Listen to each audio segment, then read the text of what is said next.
Welcome to Inside the Skev, and I'm your host, Aaron Masliansky. Today we're here with Tenzin Jamyang, who is from the Tibetan Alliance of Chicago. And the Tibetan Alliance of Chicago is located in Evanston on Dempster Street, just across the bridge by the McCormick Canal. And, it's so cool that, one of the things I like to do is share where people are from all around the world. And we've got this treasure here, right here, basically in the Skev. So, Tenzin, thank you so much for coming on the show today. Oh, you're welcome, Aaron.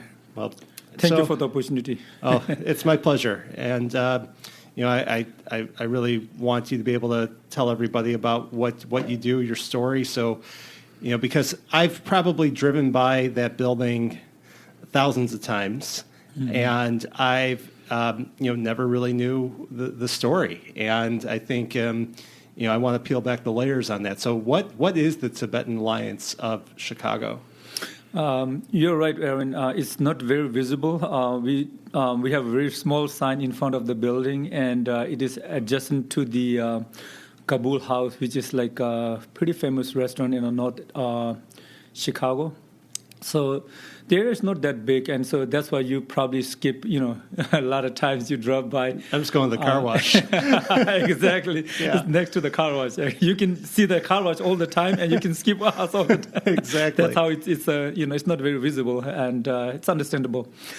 Tibetan Alliance of Chicago has been in Evanston since 2009. But we were in Chicago, uptown area since 1992, actually. Tibetan Alliance of Chicago came about after the Tibetan Resettlement Project, which was formed in 2002 with the help of a lot of diehard American friends. Mm-hmm. We have people actually, they've been supporting Tibetan cause for the last, I would say, easily over 30 years. Nina Schroeder, Steve Schroeder, and Gigi Pitzker. They were the first American friends who supported the Tibetan Resettlement Project in the United States, and in the in the Chicago cluster, they were the founding members of it. Actually, what was the Resettlement Project? So it was proposed to the United States Congress, I think, in the 1990s. With the help of American friends and a few congressmen, and they have passed a bill to bring 1,000 Tibetans into the United States. And I think the reason being is that Tibet has been occupied by China for the last over 60 years. And going back to the history, I just want to share a little bit on the history. Tibet has been an independent country for a long, long time. And then if you go pretty far, Tibet has occupied part of China. And then in recent years, China has occupied Tibet since 1959.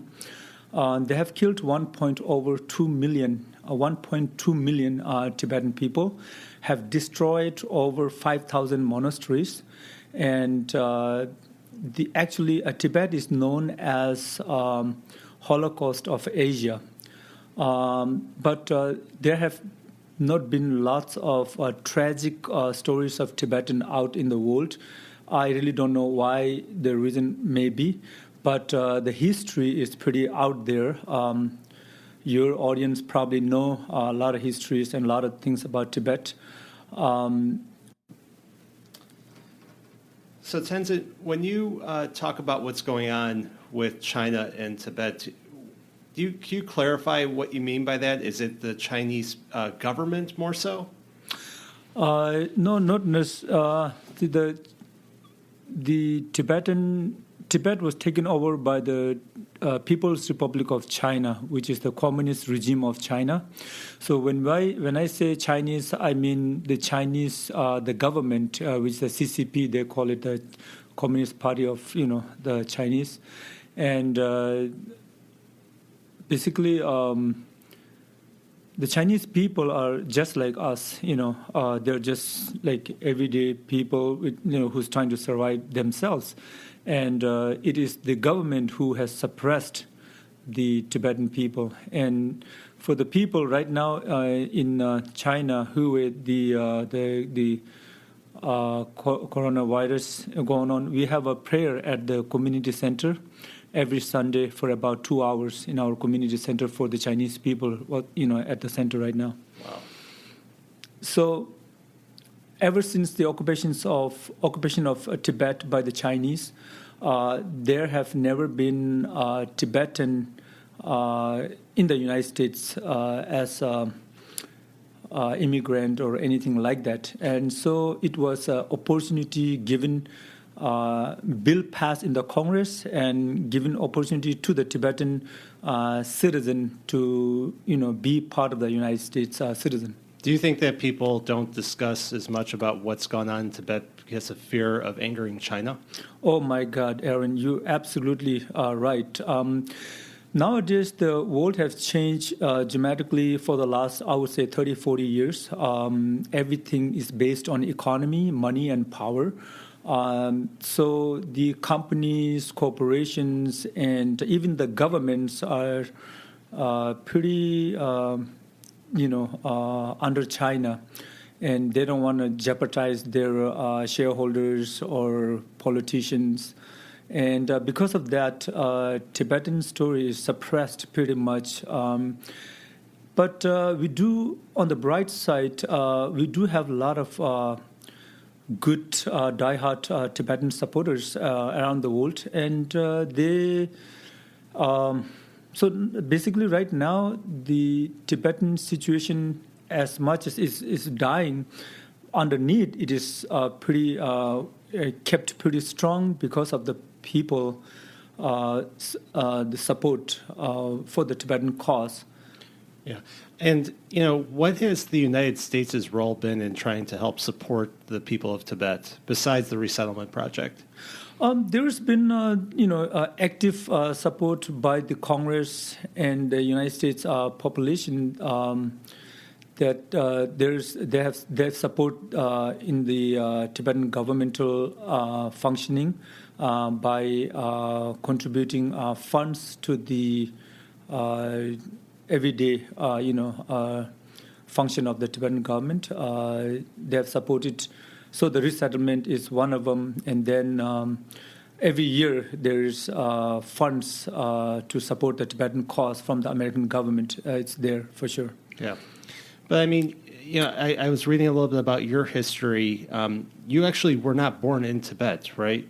No, I was born in India. And was that because your family was forced out? Yes. My parents escaped Tibet in 1959. 59-60, when His Holiness escaped, His Holiness the Dalai Lama escaped Tibet.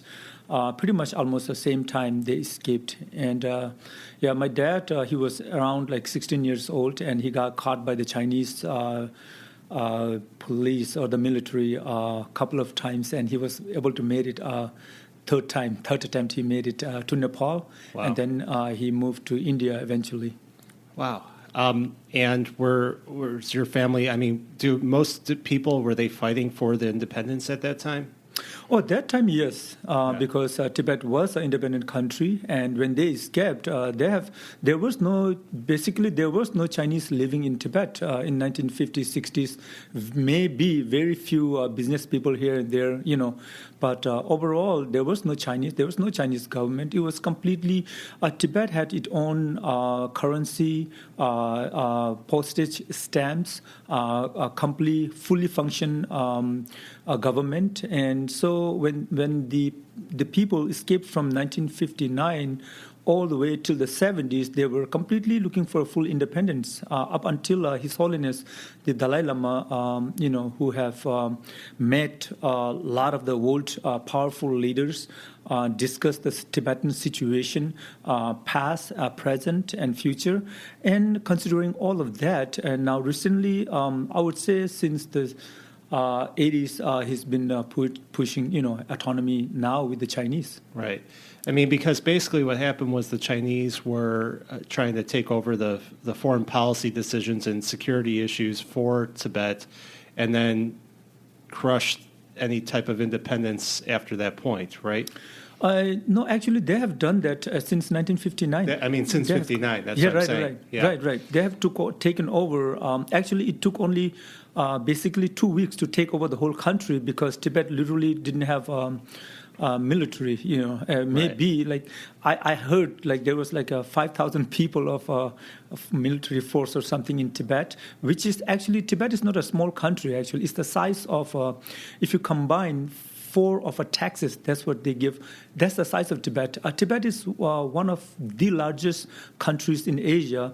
My estimation is maybe about maybe 4th or the 5th largest country in Asia. It's a huge country. It has the tallest mountain. That's right. Mount Everest. right. Yep. Yeah.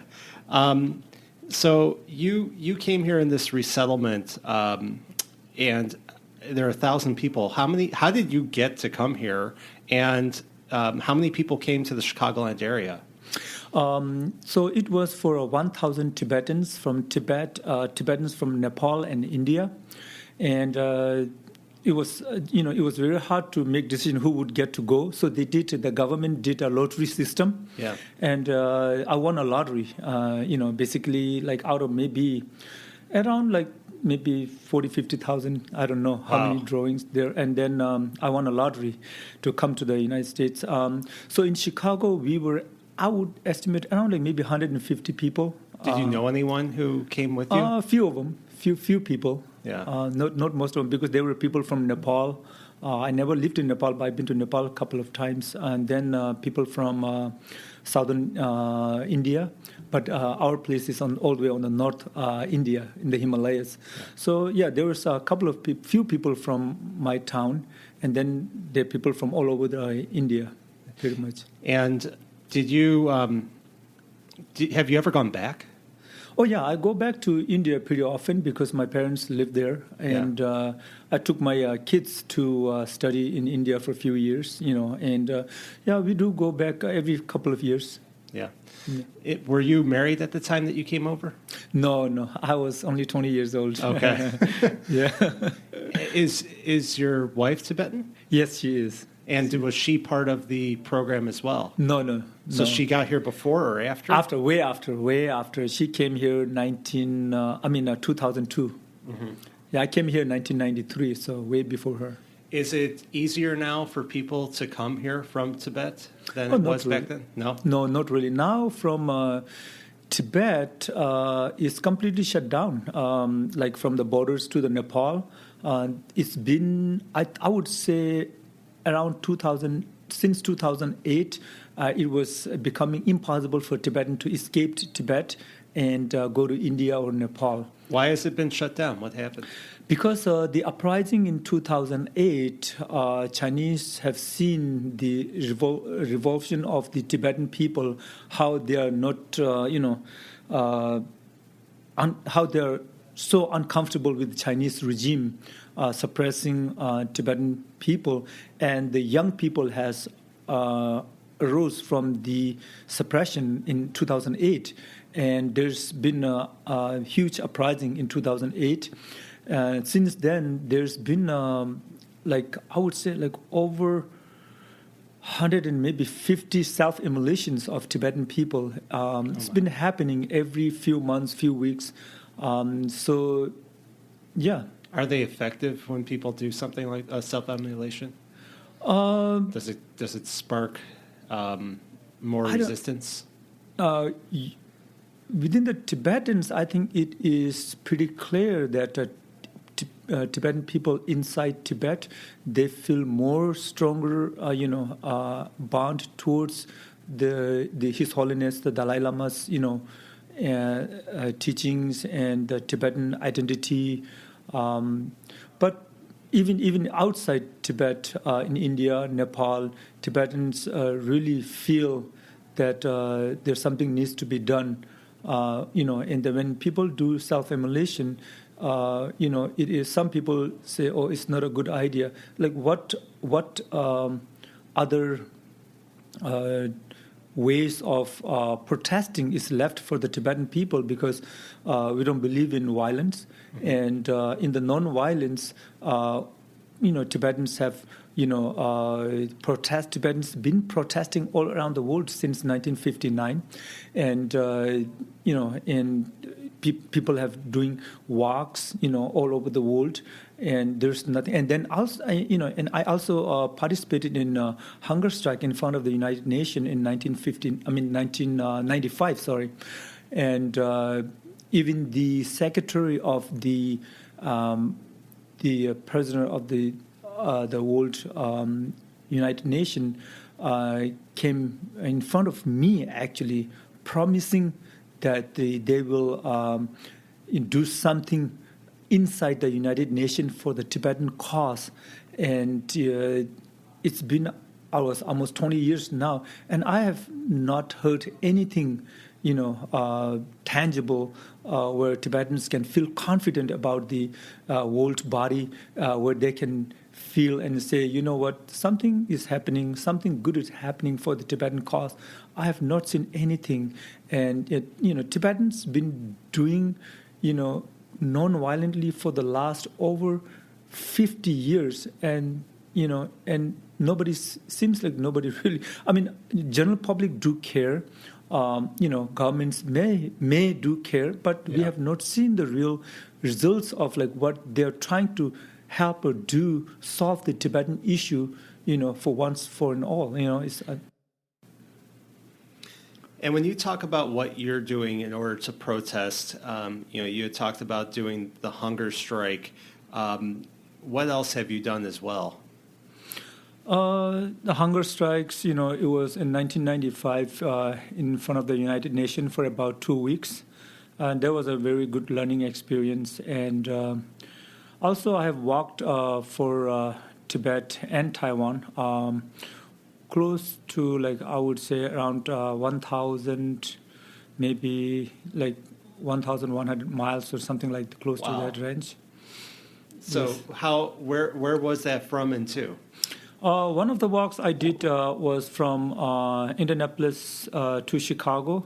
I was about 240 miles. And then another one I did was Indianapolis to St. Paul, Minnesota, which was 600 miles. That's amazing. Yes. And then other one was also in Taiwan, Taipei to Kaohsiung, which is around like 240 miles. So how do you feel when you walk that far?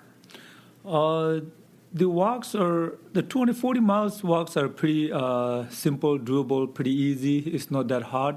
It's only like 2 weeks. But the 600 miles was a little bit tough. When you start the walk, first week or so is not that hard on your body. And then after the second week, it's like really excruciating pain, half of your body, almost like every day after after the lunch, like about 12 noon till all the way till like 6, 7 until we walk, you feel the pain like half your body.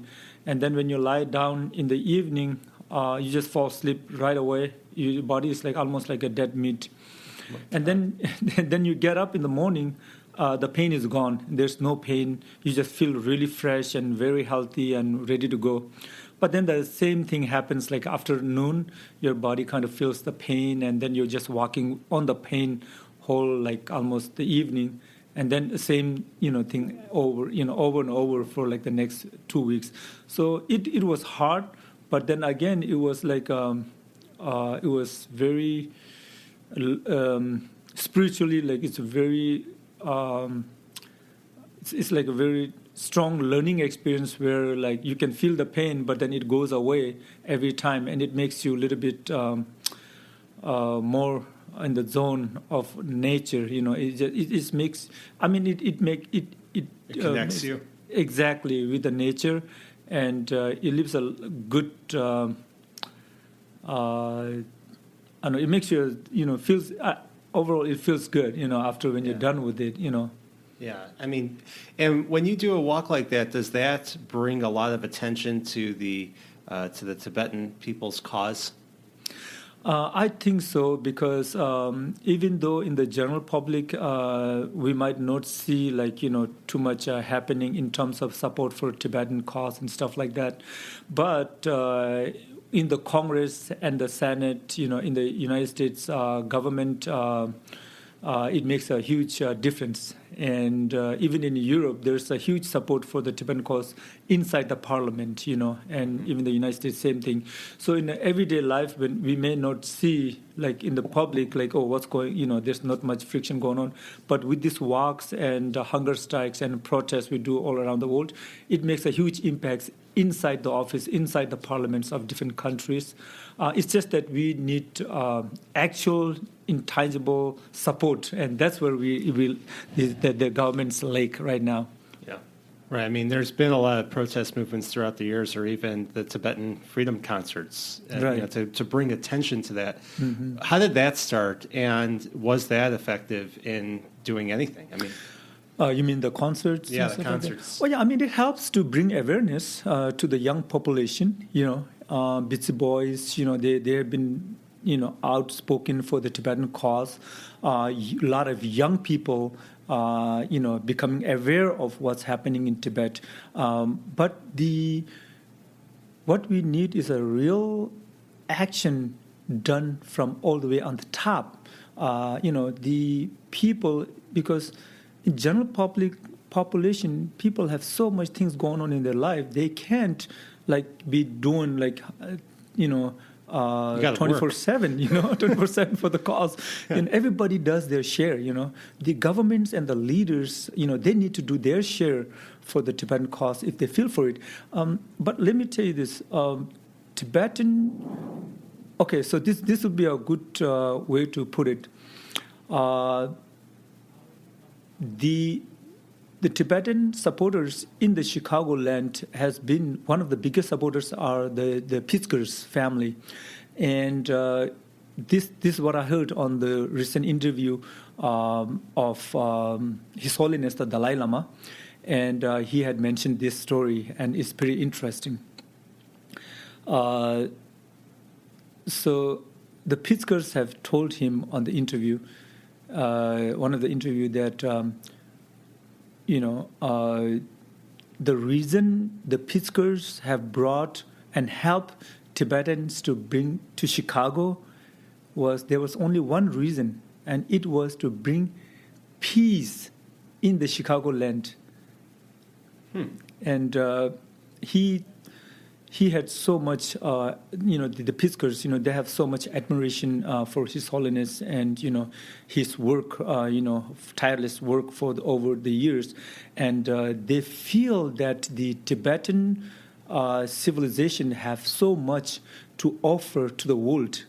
And that's the reason the Pritzkers wanted Tibetans to come to the Chicago and spread the love and compassion as a human being and teach the Chicago people how important it is to be in the zone, in the peace, how the Tibetans do it. And that's the reason they supported the Tibetans to come to the Chicago. And I thought that was pretty interesting. It's beautiful. Mm-hmm. What are some of the things that your community does to spread the peace in Chicago? So basically, our community is very small right now. We are only, I would say, about 300 to 350 all over. I can easily say maybe in Illinois. Yeah. So at this point, what we have is we do. Basically, it's so small. So our main goal is to preserve Tibetan culture and language. And for that, on weekends, Saturday, Sunday, Saturday mornings, Tibetan kids, they learn the Tibetan cultural instruments. And then on Sundays, they have a Tibetan language class, which includes reading, writing, and spoken Tibetan. And then they have a lunch. And then in the evening, they do a Tibetan, again, instrument and dance to preserve the Tibetan culture right now at the community center. And then we have a summer camp activities for the kids at the center. And then whenever, especially like on like a 10th March, we do protest in front of the Chinese consulate every year. We've been doing it for the last, I would say, almost over 25 years in Chicago. What's the significance of that date? Actually, that is the day we lost. Actually, His Holiness escaped from Tibet. Okay. And that's the uprising day. That's pretty much the day we lost our country to China in 1959, 10th March.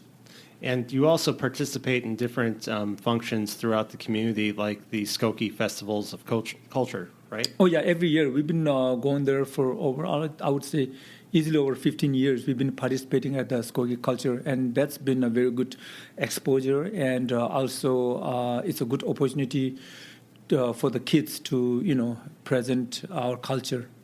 Do you do a lot of coordinating with other communities that are in diaspora? Not too much, because since our organization is a non-profit organization, our financial budget is very minimal. We are pretty much self-sufficient at this point. Is it donations mainly from within the community? Right. We don't have. I mean, we do have once in a while we get donations from our supporters. We have few. Once in a while, we get like anonymous donors, and then sometimes we have people donating. And then the main source of financial is the members pay like a membership, like $120 every year, and that's the main source of income for the community. So, and then also our executives are pretty much like a volunteer base, and they don't get paid any money for it. But they spend almost like every weekend at the community center to make sure the kids, the language, culture, and everything goes well. And then, the protests, we do, and all the works, so it consumes a lot of time. And so we don't have a lot of opportunity to, coordinate with other organizations too much. Right. I mean, what has your role been at the center? Right now, I'm just a basic member. Okay. But I've been, the past president of the Tibetan Alliance in 2009, 2010. Then I've served as the vice president for the last couple of years. I think, last couple of years I was a vice president. And but in our community, everybody serves and do whatever they can to, support the community at the center. And do you feel like you have an obligation to stand up for your people and be involved in this because of your history? That is part of it. It's basically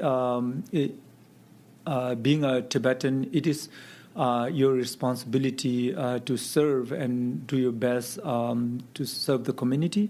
And then on the other hand, as a human being, everybody has a responsibility in life. And as a human, I just feel like it is my responsibility to do whatever I can wherever there is a need to do something. And so, being Tibetan and serving Tibetan is just not an option for me to serve and do whatever I can. And I feel that every Tibetan feels this way. Yeah. Well, your people have gone through so much, and I feel you feel like you want to try to do something to help, right? Absolutely. It's easy to ignore stuff, and it's very hard to pay attention and be aware of what's going around.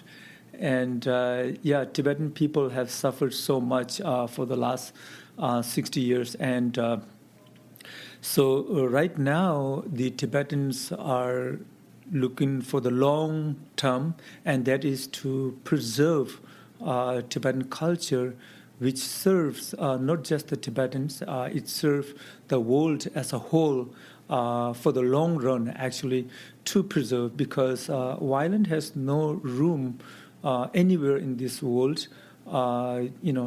it is only love and compassion will make this world a better place to live. But everything has age. Everybody learns on their own terms, and whatever must go up must come down, as as a saying, Yeah. So it goes around.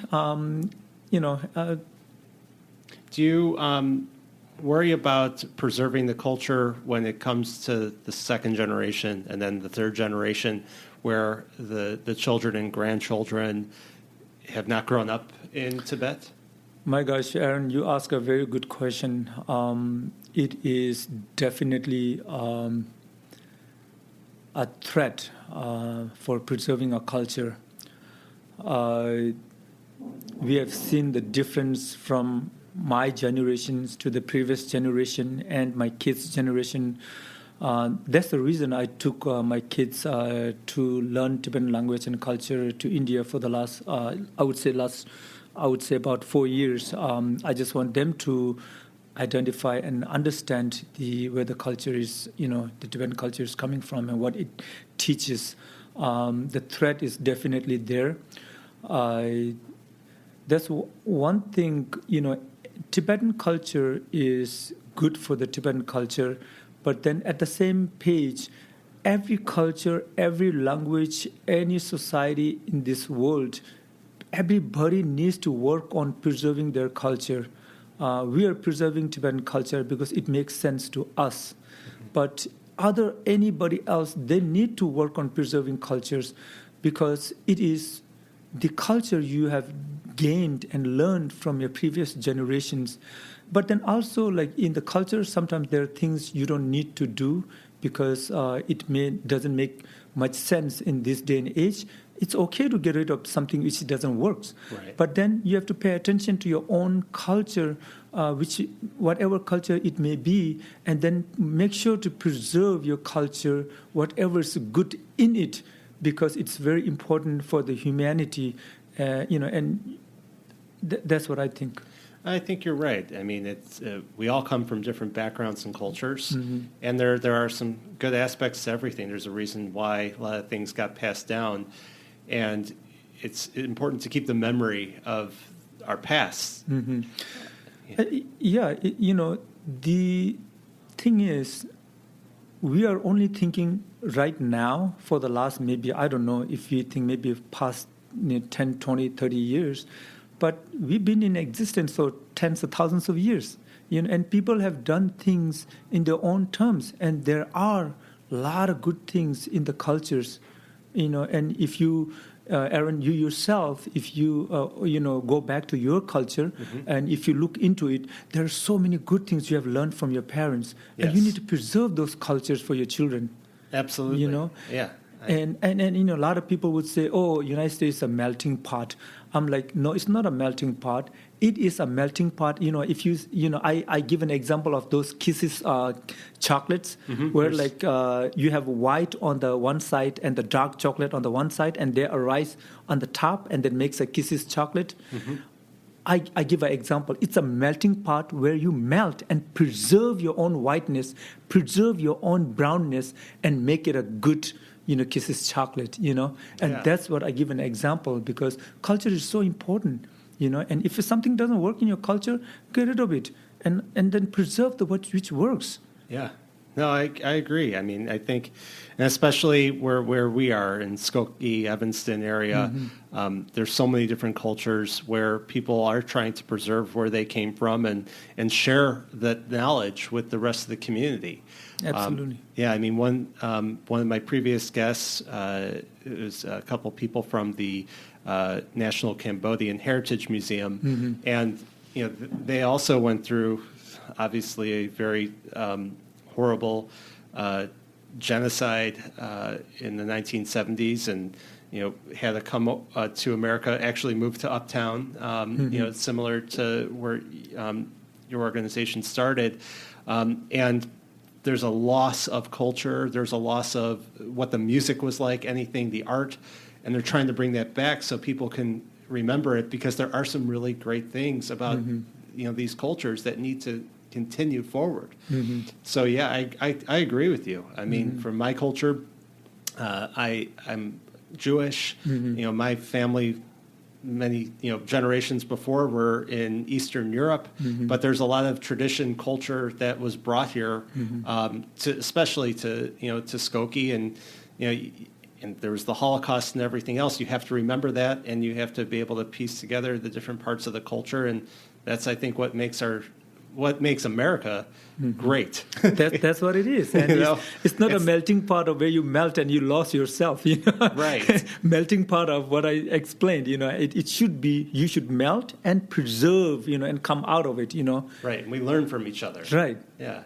No, I absolutely love that, and I think it's great that you're located here and you could share that story. I mean, are there opportunities for the public to come to any events at the center? Oh, yeah, absolutely. If you log into TibetanAlliance.org, you will see on the website, we have all the activities and what's going on, and then also we are open every Sunday. Anybody would like to come and check out our community, you're most welcome to do that. And our address is 2422 Dempster in Evanston. Okay. And we're pretty much from 11 to all the way to around 5 o'clock we're open, and you can visit us, you can talk to us, and then if you like to financially support, we'll appreciate that. And then if you like to spend your time and contribute a little bit of your time and help us with the activities at the center, you're welcome to do that. And then we do need some volunteers, to preserve some documentations and some works. And if you can suggest, a little bit of community well-being, whatever you can, we are willing to, get any help, if you can help us. Yeah. And again, what is the website for the organization? TibetanAlliance.org. Okay. Where do you see the Tibetan Alliance of Chicago going in the next few years? Do you want to grow the center, or how do you think it's going to turn out? That's a good question. Or just keep the lights on. Growing is a little bit hard because we are only 300 people, and people can join our community, but there's it's basically we have Tibetan language, culture, and dance for the kids. Even the Tibetan adults, they can come and help and work, and there's nothing much. So the growing, I don't know how we're going to grow more than 350 people. or do you have a museum or an idea for are there any aspects of that at the center now, where people can look and see the history? Oh, that's a great idea, actually. We have not thought of it, to be honest with you. That's a good idea. I would present this idea to our executives and let them know that this have a little bit of a museum activity. Well, that would be a great way for the public to come in and see that, and a space where you can show culture of Tibet, where people can come in and bring a lot more awareness. Yeah, true. Yeah, we do have a little bit of a inside little temple or a shrine inside, which that people can come and visit and look at, and see how it is, preserved. And then the museum, I'm gonna, present this to the community executives, and then.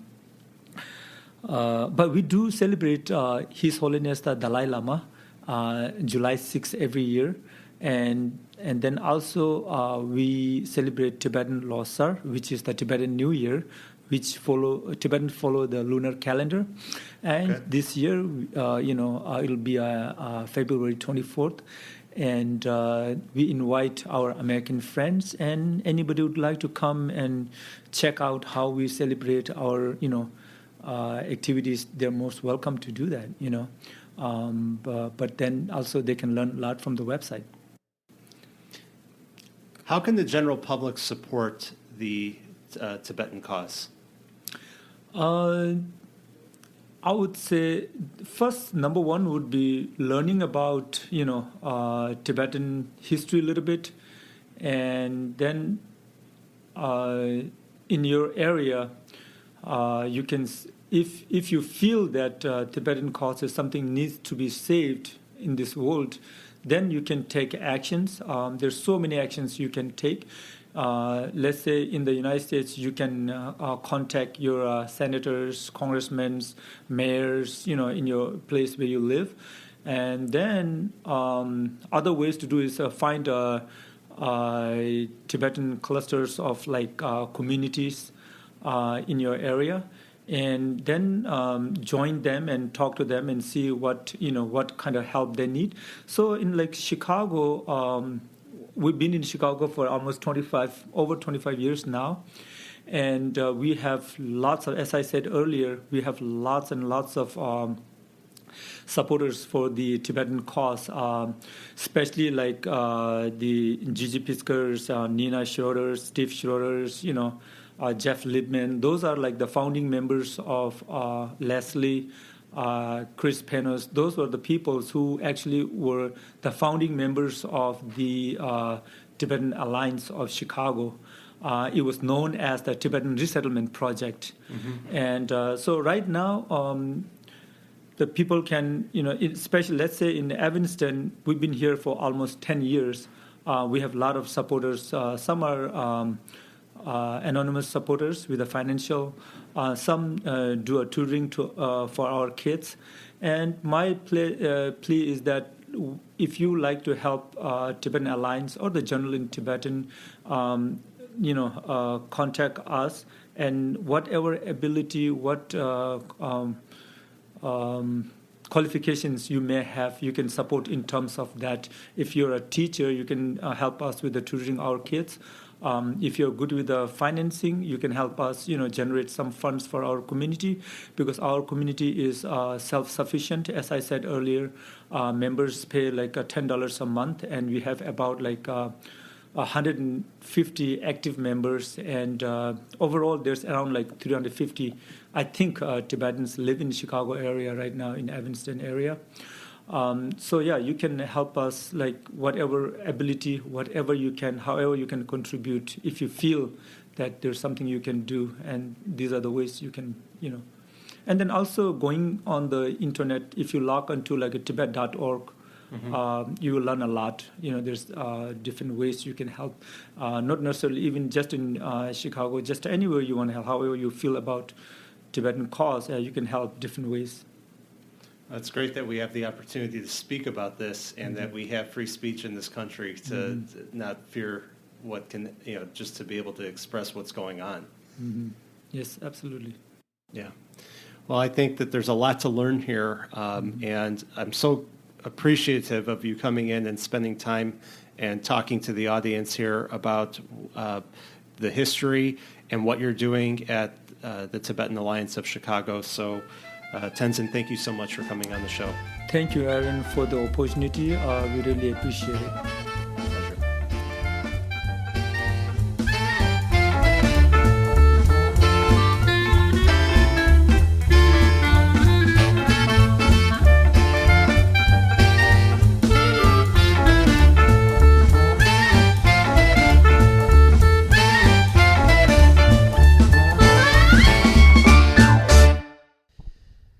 Hey everyone, thank you so much for listening to that latest episode of Inside the Skev. It was fascinating to me to learn about the people of Tibet and about the Tibetan Alliance of Chicago, and really just continues to show me how amazing this community is, these communities of Skokie and Evanston, where we have so many people from all around the world enriching this great town or towns. So if you want to learn more about the Skev, go to skevinston.com. And if you want to come and move here and live in this great community, I'm always happy to help. As you know, I'm a realtor with Dreamtown Realty in Evanston. So you can go on skevinston.com, learn more about me, about the Skev. And you can always email me if you have questions or maybe want to come on the show. I'm at aaron@skevinston.com. So thanks so much.